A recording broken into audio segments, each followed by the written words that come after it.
നവി മുംബൈയിലെ നേരൂളിൽ താമസിക്കുന്ന Shri Shankar Bhiva Khawali chronic kidney disease CKD എന്ന വൃക്കരോഗം മൂലം ബുദ്ധിമുട്ട് അനുഭവിച്ചു വരികയായിരുന്നു. പ്രത്യേകിച്ച് രാത്രികാലങ്ങളിൽ അദ്ദേഹത്തിന് ഇടയ്ക്കിടെ മൂത്രമൊഴിക്കേണ്ടി വരുകയും ഓരോ 2 മണിക്കൂറിലും ഉറക്കമുണർന്നു പോകേണ്ട സാഹചര്യമുണ്ടാകുകയും ചെയ്തു. ഈ പ്രശ്നം തുടർച്ചയായി നിലനിന്നതിനാൽ അദ്ദേഹത്തിൻ്റെ ദൈനംദിന ജീവിതത്തെ ഇത് ഗണ്യമായി ബാധിച്ചു. ഒടുവിൽ അദ്ദേഹം മോഡേൺ ഹോമിയോപ്പതിയിൽ ചികിത്സ ആരംഭിക്കാൻ തീരുമാനിച്ചു. എൻ്റെ പേര് ശങ്കർ ഭിവ ഖവാലി. ഞാൻ നെരൂളിലെ സെക്ടർ 10-ൽ താമസിക്കുന്നു. എൻ്റെ വൃക്ക സംബന്ധമായ പ്രശ്നത്തെക്കുറിച്ച് ഞാൻ വളരെ ആശങ്കയിലായിരുന്നു. എൻ്റെ വൃക്കകൾ ശരിയായി പ്രവർത്തിച്ചിരുന്നില്ല. രാത്രിയിൽ ഇടയ്ക്കിടെ മൂത്രമൊഴിക്കേണ്ടി വരികയും ഓരോ 2 മണിക്കൂറിലും ഉറക്കമുണരേണ്ടി വരികയും ചെയ്തു. അതുകൊണ്ടാണ് ഞാൻ മോഡേൺ ഹോമിയോപ്പതിയിലെത്തിയത്.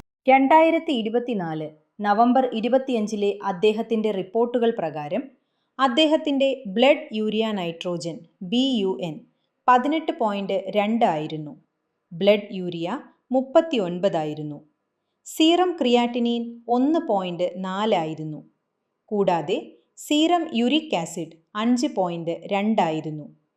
ഈ മൂല്യങ്ങൾ വൃക്കകളുടെ പ്രവർത്തനം കുറവാണെന്ന് സൂചിപ്പിച്ചിരുന്നു.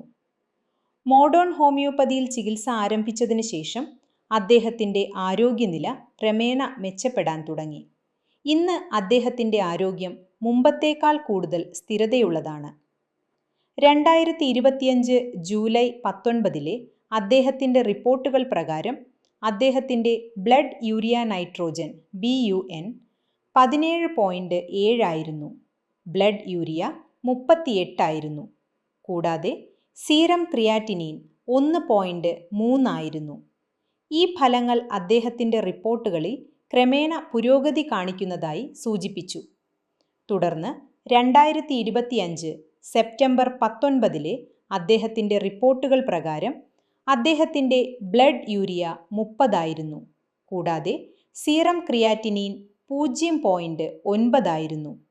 ഇത് വൃക്കകളുടെ പ്രവർത്തനത്തിൽ ഗണ്യമായ പുരോഗതി ഉണ്ടായതായി സൂചിപ്പിച്ചു. ഞാൻ ഇവിടെ ചികിത്സ ആരംഭിച്ചു.